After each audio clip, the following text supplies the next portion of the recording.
සුබ දවසක් යාළුවනේ. අද මම කතා කරන්න යන්නේ මේ මාර්ගගත ගමන ගැන.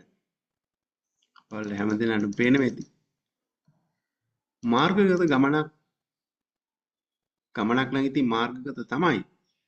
නමුත් මේකේ මම කියන්නේ මාර්ගයට තියා එළියටවත් බහින්න නැතුව. මාර්ගගත වෙන විදියක් ගැනයි.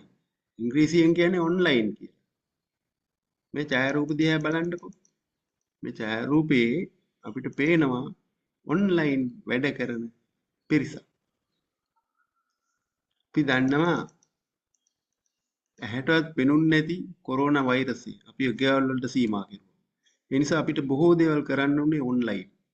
ඒ වෙනකොට ගමනාගමනයේ ප්‍රශ්නයක් පැන නැගිලා නොතිබුණත් අපිට පාරට බහින්න නැතුව ගෙදර කාමරයකට සීමා වෙලා බොහෝ දේවල් ඔන්ලයින් කරගන්න උනා.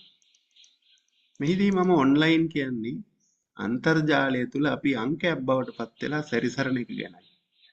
අද අපිට තියෙන භෞතික ශරීරය වගේම අද අපිට අංකිත ශරීරයකුත් තියෙනවා. physical body and digital body. හැබැයි අතත්යයි. ඒත් අපි සංවේදනය කරනවා පෙරටත් වඩා ඵලදායී විදිහට. වඩා කාර්යක්ෂමව. වඩා පෞද්ගලිකව සහ රාශිගතව. ඉතින් ඔන්ලයින් කියන්නේ ඉංග්‍රීසි වචනයට සිංහල වචනයක් හදන්නත් උනා. මාර්ගගත කියලා තමයි ඉතින් අපේ උගත්තු එකට හදාපු වචනේ. ඉතින් අපි කවුරුත් පාරට බහින්න නැතුව මාර්ගගත වුණා. ඒ වචනේත් අවිවාදයෙන්ම කවුරුත් පිළිගත්තා. ඒ නිසා ඒ වචනේත් සමාජගත වුණා. ඉතින් හදිසි අනුතරක් කරගන්න නැතුව පරිස්සමෙන් මාර්ගගතව වැඩ කටයුතු කරගන්නේ කොහොමද කියන එක අපි කවුරුත් සොයා බැලිය යුතුයි. ඒ සියල්ලටම වඩා මේ විදිහට මාර්ගගත වී වැඩ කටයුතු කරගන්න එකේ වාසි සහ අවාසි අපි හොඳින් හොයා දැනගත යුතුයි.